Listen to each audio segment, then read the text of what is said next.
at the war issue, it was very obvious what Seventh-day Adventist stand was until the war actually came. There had been problems before that in places around Europe, but now it was full-fledged. What were they going to do when the Kaiser was mobilizing all the young men of Germany, for example, and eventually it affected 16 countries in Europe in terms of how Adventists would react to it. A classical example was a minister in Germany who preached a sermon one Sabbath telling the people that we must stay out of military service. We cannot serve God and serve our military commanders. Sister White had said that very plainly in 361. I'll be reading that statement on Sabbath afternoon of the first volume of the Testimonies. We are to keep 1,000 miles away from service in the army. We've got 17,000 young people, Seventh-day Adventist young people in the United States Army, according to the records that are kept in the General Conference. I cannot believe it, except for the apostasy that's come in since we were lads and we were taught a different way under those circumstances. However, that will be a time for another meeting. But there were those listening to that sermon, they were saying amen. It was a marvelous sermon. The next week, the same pastor got up to try to convince them they should go fully into war. The same pastor. The people couldn't believe it. They thought their pastor had lost his mind. But what they discovered was he'd had word from the European Union, or sometimes it was called the European Division.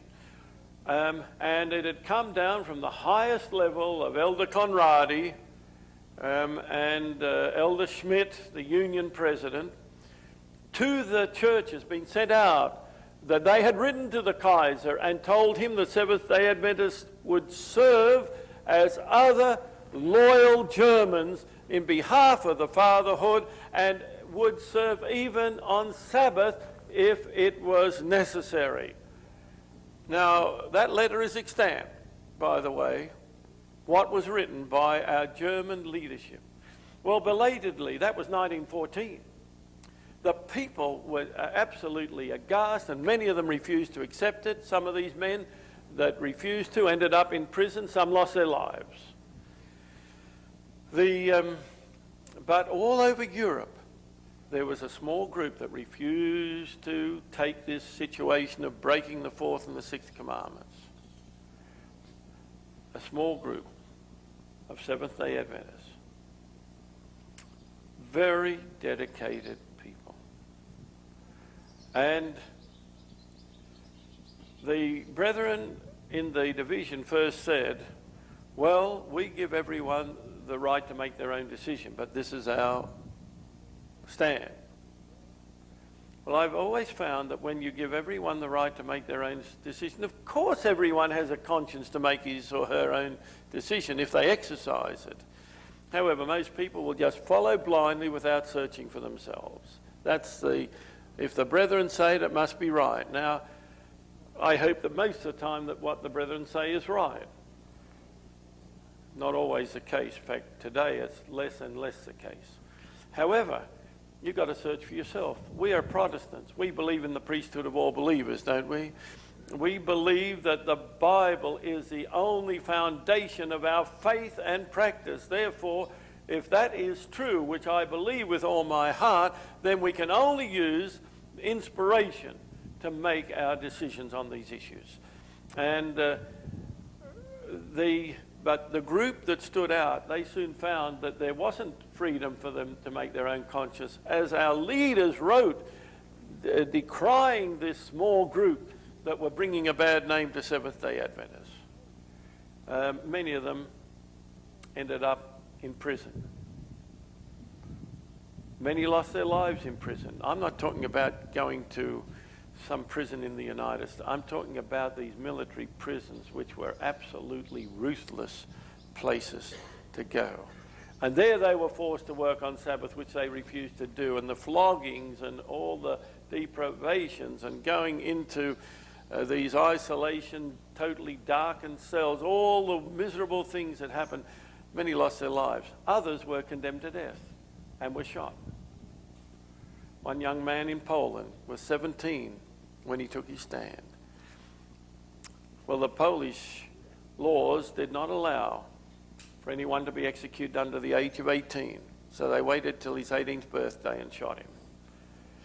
These were faithful Seventh-day Adventists. I'll never forget, in 1960s, a Romanian man was visiting Australia, and I discovered that he had been thrown into prison in Romania because he refused to carry, just to go into the army. And in the end, he showed me the shocking scars on his thighs. Now, he was a man at that time in his early 70s. But he'd been 19 at the time he was thrown into prison. He survived. Four of the men, there were four of them together that had taken a stand from the same church, and they were thrown in together. Three of them survived the war. Tragically, one did not survive. But these old scars, I'm not talking about little kind of marks on his legs. You could see he'd been walloped, must have been terrible situation. I saw it with my own eyes, what happened to that man for his faith. And yet they were condemned as fanatics and as disloyal to the church. Many of them, about 2,000 of them, were disfellowshipped in various parts of Central and Eastern Europe at that time. One of the earliest cases actually was in Scandinavia before the First World War. A Danish young man. He was also, I believe, 19 at the time. And I tell you, that poor young man went through terrible tortures in Denmark because he refused to join the Danish army or military. These men, some died for their faith, others were willing to die if necessary for their faith. I'm going to be reading a couple of letters on Sabbath afternoon of two men, one in Germany, one in Austria, their last letters before their execution in the Second World War. Young people here, and we've got a number scattered around. I want you to know these people are going to be wearing, I believe, the red around their beautiful white robes as martyrs to their faith, while our leaders were actually not only not helping them, they were going to court to speak against them. I'm going to give you a couple of examples of that. One in Australia, by the way, a man that told me his own personal story. And I'll tell you another man, the man in Germany, who was shot, executed, and sadly was talking about what his pastor had done in the court hearing, the military court hearing. I tell you, and we have never recovered from that. And if there was another war, as we've got now, had the Iraqi war here, I felt so sad when I heard the first Adventists had been killed in Iraq. I felt the same when I heard the first Adventists had been killed in Vietnam. It should never have been, unless it was an execution for standing for your faith. So, okay.